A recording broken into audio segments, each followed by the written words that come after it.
Hello and welcome. এখন দেখব কিভাবে আমরা Missense3D সার্ভার ইউজ করে এসএনপি গুলার প্রেডিকশন রেজাল্ট পেতে পারি। প্রথমেই আমাদের Missense3D সার্ভারে যেতে হবে। Missense3D সার্ভারের লিংকটা যদি আমাদের জানা থাকে তাহলে লিংকটা কপি করে আমরা ব্রাউজারের অ্যাড্রেস বারে পেস্ট করতে পারি। Missense3D সার্ভারের লিংকটা ভিডিও ডেসক্রিপশন বক্সে দেওয়া আছে। এটা হলো Missense3D সার্ভারের হোম পেজ। এখান থেকে যদি আমরা ডকুমেন্টেশনে যাই তাহলে ইনপুটের বিস্তারিত দেখতে পাবো। ইনপুটের ক্ষেত্রে অল ফিল্ডস আর ম্যান্ডেটরি, এখানে যে ফিল্ডগুলো বলা হয়েছে সেগুলো ম্যান্ডেটরি। এখন যদি আমরা সার্ভারে যাই, এখানে দুইভাবে এসএনপি সাবমিট করা যায়, সেগুলো হলো পজিশন অন প্রোটিন সিকোয়েন্স এবং পজিশন অন 3D স্ট্রাকচার। এই দুইটা ওয়েতেই সিঙ্গেল ম্যানুয়াল সাবমিশন করতে হবে। পজিশন অন প্রোটিন সিকোয়েন্সের ক্ষেত্রে UniProt ID, amino acid position, substitution এবং এক্সপেরিমেন্টাল 3D স্ট্রাকচারের পিডিবি আইডি লাগবে। আর পজিশন অন 3D স্ট্রাকচারের ক্ষেত্রে amino acid position, wild type amino acid, substitution এবং প্রোটিনের 3D কোঅর্ডিনেট ফাইল অথবা এক্সপেরিমেন্টাল 3D স্ট্রাকচারের পিডিবি আইডি লাগবে।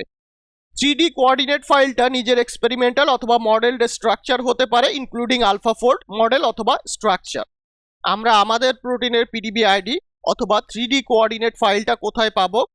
ইউনিপ্রোট ডেটাবেজে গেলে আমরা আমাদের প্রোটিনের পিডিবি আইডি অথবা 3D কোঅর্ডিনেট ফাইলটা পেতে পারি। আমরা ইউনিপ্রোট লিখে যদি গুগলে সার্চ দেই তাহলে আমরা ইউনিপ্রোট ডেটাবেজে যেতে পারবো।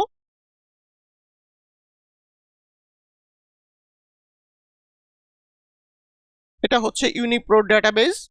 এখানে আমরা আমাদের জিন সিম্বল মানে RB1 লিখে সার্চ দিতে পারি। এটা হচ্ছে আমাদের সেই ইউনিপ্রোট প্রোটিন আইডিটা। আমাদের জিনের NCBI জিন পেজ থেকে এই প্রোটিন আইডিটা আমরা কনফার্ম হতে পারি। এখন আমরা এখানে ক্লিক করব।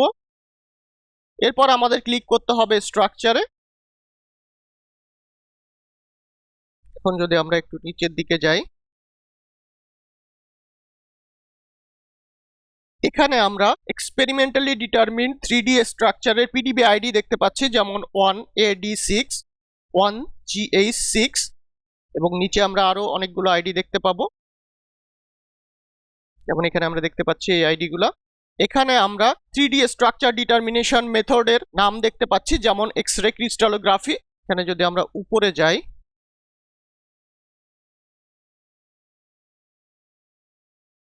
এখানে আমরা দেখতে পাচ্ছি পজিশনস থেকে আমরা বুঝতে পারি কমপ্লিট প্রোটিনের কোন অংশটুকু 3D স্ট্রাকচার ডিটারমিন করা হয়েছে। যেমন এখানে আমরা এই পিডিবি আইডি এর ক্ষেত্রে দেখতে পাচ্ছি পজিশন আছে হচ্ছে 378 থেকে 562, মানে এখানে আমাদের প্রোটিনের 378 থেকে 562 অ্যামিনো অ্যাসিড পর্যন্ত 3D স্ট্রাকচার ডিটারমিন করা হয়েছে এক্স-রে ক্রিস্টালোগ্রাফির মাধ্যমে এই পিডিবি আইডি এর ক্ষেত্রে।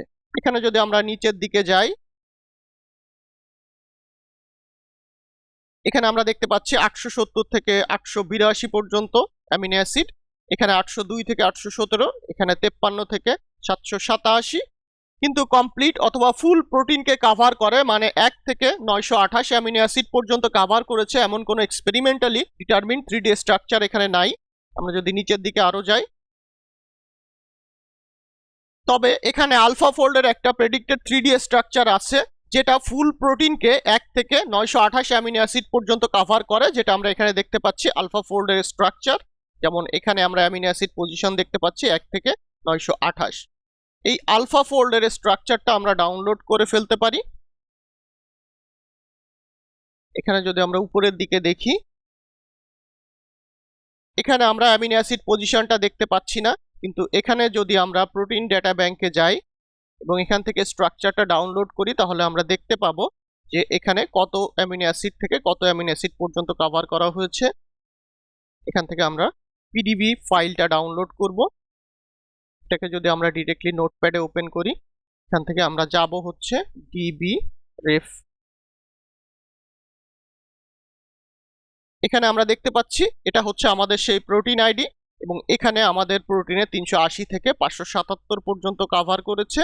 এটা এ চেইনের ক্ষেত্রে এখানে দেখতে পাচ্ছি আরেকটা এ চেইনের 643 থেকে 783 পর্যন্ত কভার করেছে, মানে এখানে দুইটা ফ্র্যাগমেন্ট কভার করেছে, একটা হচ্ছে 380 থেকে 577 এবং আরেকটা ফ্র্যাগমেন্ট হচ্ছে 643 থেকে 783। বি চেইনের ক্ষেত্রেও আমরা দেখতে পাচ্ছি সিমিলার ওয়েতে 380 থেকে 577 পর্যন্ত এক্সপেরিমেন্টালি স্ট্রাকচারটা কভার করেছে এবং এখানে বি চেইনের ক্ষেত্রে আরেকটা পোর্শন সেটা হচ্ছে 643 থেকে 783 কভার করেছে। এটাকে আমরা ক্লোজ করে দেই। আমরা চাইলে এই পিডিবি আইডি গুলো ইউজ করতে পারি প্রেডিকশনের সময়, কিন্তু সেক্ষেত্রে অ্যামিনো অ্যাসিড রেঞ্জের ভিতরে যে এসএনপি অথবা সাবস্টিটিউশন গুলো আছে সেগুলোই শুধুমাত্র দেওয়া যাবে।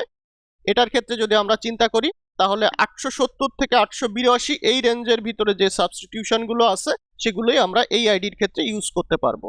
এখন উপরের দিকে যদি আমরা দেখি প্রথম আইডি এর ক্ষেত্রে এই পিডিবি আইডি মানে 1AD6 ইউজ করলে 378 থেকে 562 অ্যামিনো অ্যাসিড পজিশনের মধ্যে যে এসএনপি অথবা সাবস্টিটিউশন গুলো আছে শুধুমাত্র সেগুলোর ক্ষেত্রে এই পিডিবিটা পার্টিকুলারলি ইউজ করা যাবে। এখন আমরা যদি Missense3D সার্ভারে যাই, আমরা দুইটা ওয়েতেই প্রেডিকশন করা দেখাবো। প্রথমে আমরা পজিশন অন প্রোটিন সিকোয়েন্সটা সিলেক্ট করি, এরপর আমরা যাব নেক্সট। এখানে আমাদের ইউনিপ্রোট আইডিটা দিয়ে দিতে হবে। আমাদের ইউনিপ্রোট আইডিটা আমরা পাবো হচ্ছে এখানে। এরপর আমাদের পিডিবি কোড দিয়ে দিতে হবে। আমরা এখান থেকে পিডিবি কোডটা সিলেক্ট করি,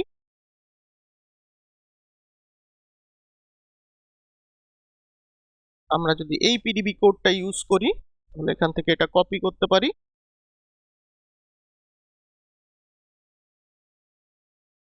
এরপর আমাদের পিডিবি চেইন আইডিটা দিয়ে দিতে হবে, এটার ক্ষেত্রে চেইন আইডি হচ্ছে এ। এখন আমাদের রেসিডিউ নাম্বার দিতে হবে। এখন আমরা যদি আমাদের ফাইলে চলে যাই, আমরা ইনপুট ফাইলগুলোকে রাখার জন্য একটা ফোল্ডার ক্রিয়েট করি, সেটা হচ্ছে 16_filter3_inputs। এখন এটার ভিতরে আমরা যে ডাউনলোড করেছিলাম যে ফাইলটা সেটা এখন রাখবো। এখান থেকে আমরা কপি করি, এটাতে রাখি। রেজাল্ট ফাইলগুলোকে রাখার জন্য আমরা একটা ফোল্ডার ক্রিয়েট করি, সেটা হচ্ছে 17filter3results। এখান থেকে আমরা যেটা করতে পারি, আমাদের স্কোরিং ফাইলের যে সিলেক্টেড এসএনপি গুলো আছে এই ফাইলটা আমরা কপি করতে পারি এবং এখানে রেজাল্টস ফোল্ডারে পেস্ট করলাম। এটাকে যদি আমরা ওপেন করি, এখানে আমরা অ্যামিনো অ্যাসিডের পজিশন এবং সাবস্টিটিউশন গুলো পাবো। যেমন অ্যামিনো অ্যাসিডের পজিশন হচ্ছে এটা, এটা হচ্ছে রেফারেন্স অ্যামিনো অ্যাসিড, এটা হচ্ছে মিউটেটেড অথবা সাবস্টিটিউটেড অ্যামিনো অ্যাসিড। এখানে আমরা যেটা করতে পারি, এখন এটাকে আমরা পুরোটাকে সিলেক্ট করে সর্ট করতে পারি ক্রোমোজোমাল পজিশন অনুযায়ী। সেটা হচ্ছে chromosomal position smallest to largest. তাহলে আমরা অ্যামিনো অ্যাসিডের পজিশনগুলো সিকোয়েন্সিয়ালি স্মলেস্ট টু লার্জেস্ট পাবো। এটাকে আমরা সেভ দেই। এখন এখান থেকে যে ইনফরমেশনগুলো আমাদের লাগবে না সেগুলোকে আমরা ডিলিট করে দিতে পারি।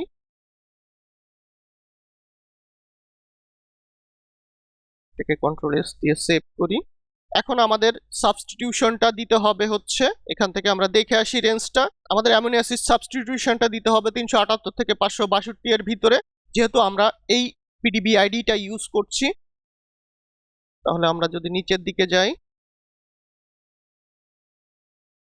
আমরা এখান থেকে যে কোনো একটা দিতে পারি 344। সো আমরা এই পজিশনটা কপি করতে পারি। এরপর এখানে আমাদের রেসিডিউ নাম্বার হচ্ছে 344। এখানে আমরা ওয়াইল্ড টাইপ অ্যামিনো অ্যাসিডটা দেখে আসি, সেটা হচ্ছে কিউ। তাহলে এখান থেকে আমাদের চুজ করতে হবে কিউ। এরপর হচ্ছে মিউটেন্ট অ্যামিনো অ্যাসিড, আমরা একটু দেখে আসি, সেটা হচ্ছে পি। সুতরাং আমাদের দিতে হবে পি মানে প্রোলিন। এখন আমরা সাবমিট বাটনে ক্লিক করব।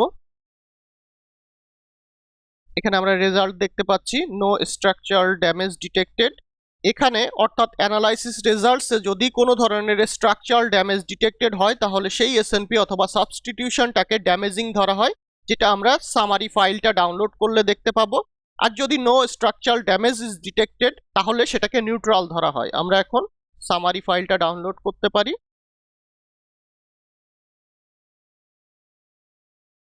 এটাকে আমরা এক্সট্রাক্ট করি। এখানে আমরা analysis.tsv এর ভিতরে দেখতে পাচ্ছি আমাদের যেহেতু কোনো স্ট্রাকচারাল ড্যামেজ ডিটেক্টেড হয় নাই, সেটাকে সে নিউট্রাল প্রেডিকশন দিচ্ছে।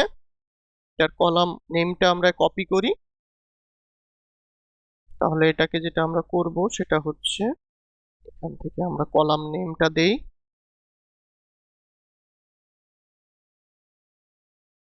এখন আমরা 444 এ চলে যাই। এটার ক্ষেত্রে আমরা দিব হচ্ছে প্রেডিকশন রেজাল্টটা হচ্ছে নিউট্রাল।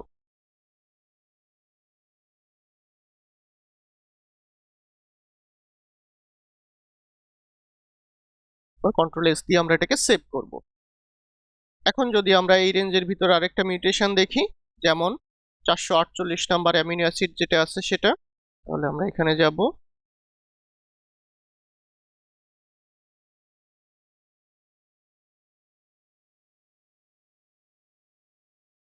এখানে আমাদের প্রোটিন আইডিটা আগেই দেওয়া ছিল। এখানে আমাদের পিডিবি আইডিও দেওয়া আছে। চেইন হচ্ছে এ, পজিশন হচ্ছে 448। এখন যদি আমরা দেখি এখানে ছিল এল, সো এল এল থেকে আমাদের সাবস্টিটিউশনটা হয়েছে এইচ।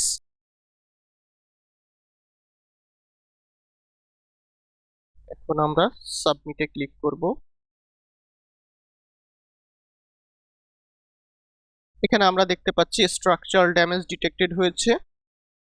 এখান থেকে আমরা সামারি ফাইলটা ডাউনলোড করি।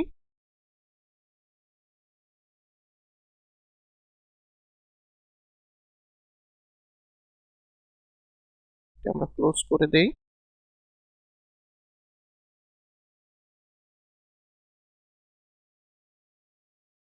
এটাকে আমরা এক্সট্রাক্ট করব। এখন যদি আমরা অ্যানালাইসিসটা দেখি, এখানে আমরা দেখতে পাচ্ছি প্রেডিকশন রেজাল্ট হচ্ছে ড্যামেজিং। সো এটার ক্ষেত্রে আমরা প্রেডিকশন রেজাল্টটা লিখে রাখবো ড্যামেজিং এবং কন্ট্রোল এস দিয়ে সেভ করব। এভাবে আমাদের প্রতিটা এসএনপি সাবমিট করতে হবে ম্যানুয়ালি, এবং সেখান থেকে যে প্রেডিকশন রেজাল্ট আসবে সেটাকে এখানে সেভ করতে হবে। এখন আমরা দেখি আমরা আলফা ফোল্ডে যে স্ট্রাকচারটা ডাউনলোড করেছিলাম সেটা দিয়ে কিভাবে প্রেডিকশনটা করতে পারি। Missense3D তে যাই। এখান থেকে এবার আমরা সিলেক্ট করব পজিশন অন 3D স্ট্রাকচার, এরপর নেক্সট। এখন আমরা যে 3D কোঅর্ডিনেট ফাইলটা ডাউনলোড করেছিলাম সেটাকে আপলোড দিব। এখান থেকে চুজ ফাইল থেকে আমরা এখানে যাব। এখান থেকে আমাদের ফাইলটা চুজ করব। এরপর আমাদের পিডিবি চেইন আইডিটা দিতে হবে, সেটা হচ্ছে এ। আমরা যদি ডাউনলোডেড ফাইলটা দেখি তাহলে আমরা চেইন আইডিটা দেখতে পাবো।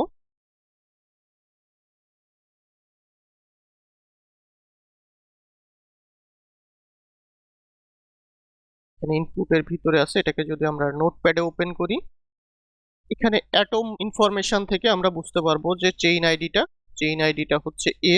নর্মালি প্রেডিক্টেড স্ট্রাকচারের ক্ষেত্রে চেইন আইডি এ থাকে। তাহলে আমরা এ দিব, যেটা আমরা ইনপুট দিয়েছি। এরপর রেজিডিউ নাম্বার, আমরা রেজিডিউ নাম্বারটা যদি দেই তাহলে এটা হচ্ছে 444। এটাকেই আমরা সাবমিট করছি আবার। এখানে ছিল হচ্ছে কিউ, এখানে মিউটেন্ট অ্যামিনো অ্যাসিড ছিল পি। এখন এটাকে আমরা সাবমিট দিব। এটাকে আমরা ক্লোজ করে দেই।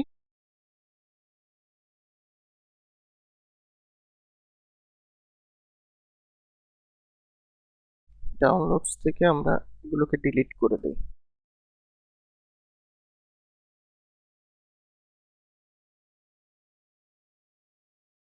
আমাদের প্রেডিকশনটা কমপ্লিট হয়ে গিয়েছে। এটার ক্ষেত্রে আমরা দেখতে পাচ্ছি নো স্ট্রাকচারাল ড্যামেজ ডিটেক্টেড, আমরা এখানে যেমন দেখেছিলাম, সুতরাং এটা হচ্ছে নিউট্রাল। এরপর যদি আমরা 448 নম্বর অ্যামিনো অ্যাসিডটা সাবমিট করি, সেটা হচ্ছে এল থেকে এইচ। তাহলে আমরা ব্যাকে যাব, পজিশন অন 3D স্ট্রাকচার, আমরা ফাইলটা চুজ করব। এ চেইন 48, এল থেকে এইচ,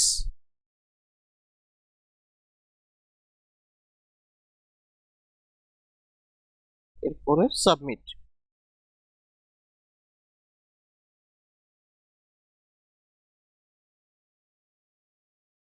এখানকার ক্ষেত্রে আমরা দেখতে পাচ্ছি স্ট্রাকচারাল ড্যামেজ ডিটেক্টেড, সো এটা হবে ড্যামেজিং। যেমন এখানে আমরা দেখতে পাচ্ছি প্রিভিয়াসলি যে আমরা প্রেডিকশন করেছিলাম সেটাও ড্যামেজিং আসছিল। সিমিলার ওয়েতে বাকি এসএনপি গুলোকেও আমাদের একটা একটা করে সাবমিট করতে হবে। এখন তাহলে দেখলাম কিভাবে আমরা Missense3D সার্ভার ইউজ করে এসএনপি গুলার প্রেডিকশন রেজাল্ট পেতে পারি। Thank you everyone.